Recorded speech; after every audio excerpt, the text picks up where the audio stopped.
J'augmente le son pour, voilà. Donc, je vous présente effectivement très succinctement cet ouvrage collectif que j'ai co-dirigé avec deux autres collègues, Nejma Gouta, Sophie Méry, autour des nomades. Et comme vous le voyez, il y a deux actualités. Il y a à la fois la sortie de cet ouvrage, qui est quasiment sous presse, et l'organisation d'un colloque qui aura lieu en novembre au Muséum. Tu peux passer la suivante? Voilà, donc ça, Nomad Lives, c'est le titre de l'ouvrage qui sortira dans la collection Natures en Société, euh, et qui est un ouvrage dont l'idée première a été quelque part, parce que ça part de trois archéologues, de redonner vie à des gens sur lesquels on a plutôt l'habitude de travailler, qui sont plutôt des sujets d'étude. Mais l'idée aussi était d'illustrer la très grande diversité des modes de vie nomades, des différents types de vie nomades, que ce soit dans le temps et dans l'espace, et voir peut-être réfléchir de nouveau à ce qui pourrait les unir et au contraire ce qui peut les différencier.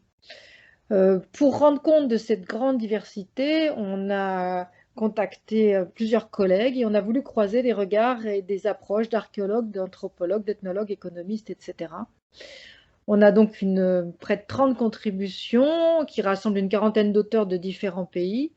Et toutes ces études de cas sont en fait très richement illustrées, c'était un des objectifs, et sont surtout des invitations à rencontrer des gens en chair et en os, des vrais, des femmes, des hommes, des enfants, et sur tous les horizons de la planète. Comme vous le voyez, tous les continents sont concernés et on a voulu travailler, en tout cas évoquer les nomades passés et les nomades actuels. Différents angles d'approche, évidemment, selon que l'on a travaillé à partir de la culture matérielle, de sources orales, d'archives historiques, etc. La suivante, Myriam, s'il te plaît. Alors, c'est un peu indigeste, je vous ai mis, mais c'est juste pour vous donner une idée, la table des matières de l'ouvrage qui sera en anglais. Là encore, tous les articles ont été effectivement revus, ont eu au moins 3 relectures, deux extérieures et au moins une, voire deux relectures par nous, coordinatrices.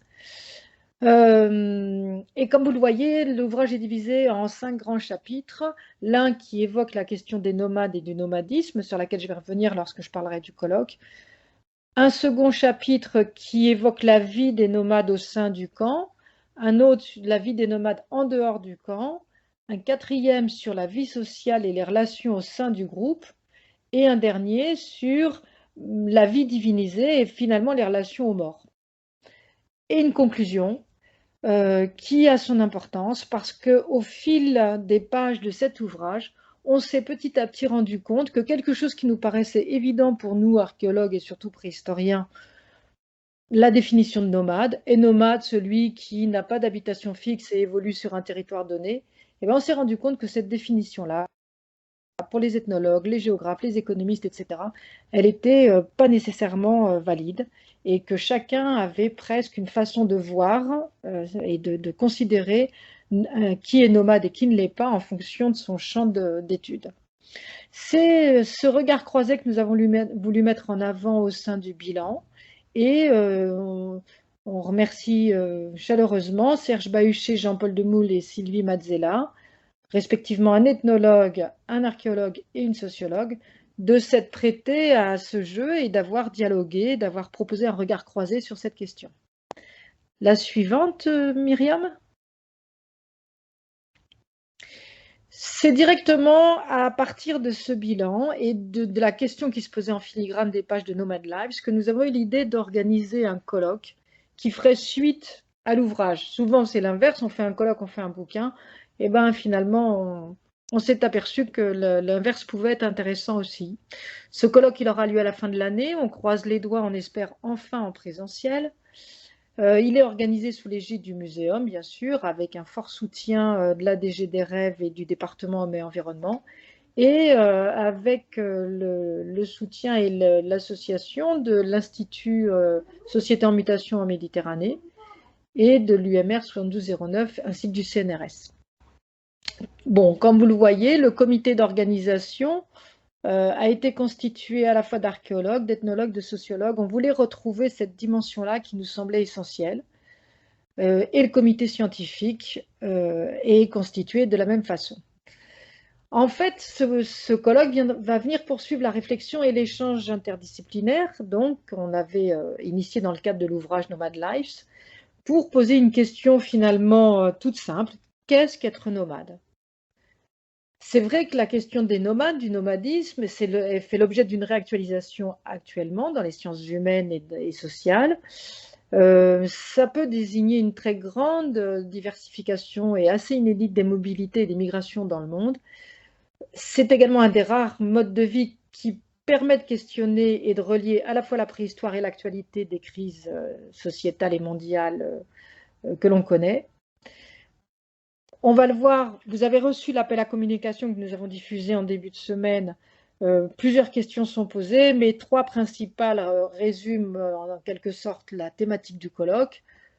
Comment sont définis et se définissent eux-mêmes les nomades? Comment ces populations sont adaptées et s'adaptent-elles encore à leur environnement naturel, culturel et politique? Politique ayant vraiment une grande importance. Et quels sont leurs futurs? La suivante, Myriam.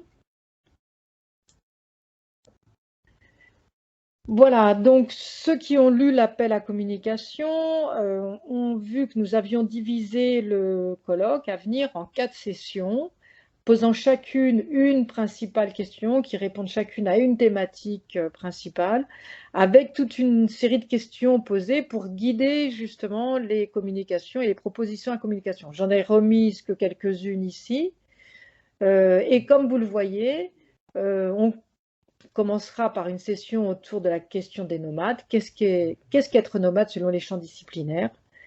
Ensuite, on évoquera les liens entre nomades d'hier et d'aujourd'hui, à la fois pour les préhistoriens, et on reposera l'éternelle question de la validité des observations faites sur des populations actuelles ou subactuelles pour mieux comprendre les populations passées, préhistoriques. Question qui évidemment a été abordée depuis fort longtemps, par le roi Gourand, par bien d'autres, mais qui revient régulièrement. Et de nouveau, en ce moment, on revoit des applications un peu trop simplistes, on peut dire, d'observations faites sur des populations actuelles pour comprendre ou décortiquer ou mieux analyser des populations préhistoriques.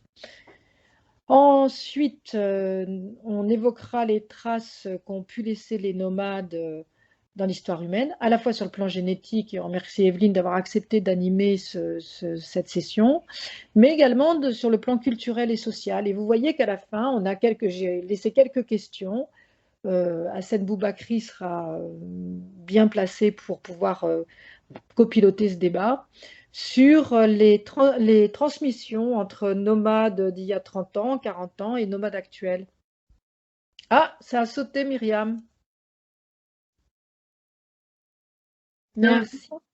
C'est bon, c'est bon. Et enfin, la dernière session, donc, on va évoquer l'avenir des nomades. Est-ce que ces populations nomades ont un avenir? Quel est-il?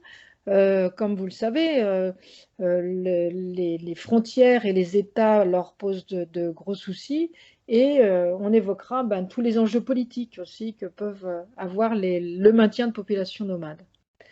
La suivante, je crois que c'est la dernière. Et voilà, je vous remercie de votre attention. Et rendez-vous en novembre pour à la fois la sortie du bouquin et on espère le colloque en présentiel. Merci, c'était la dernière, Myriam. Merci.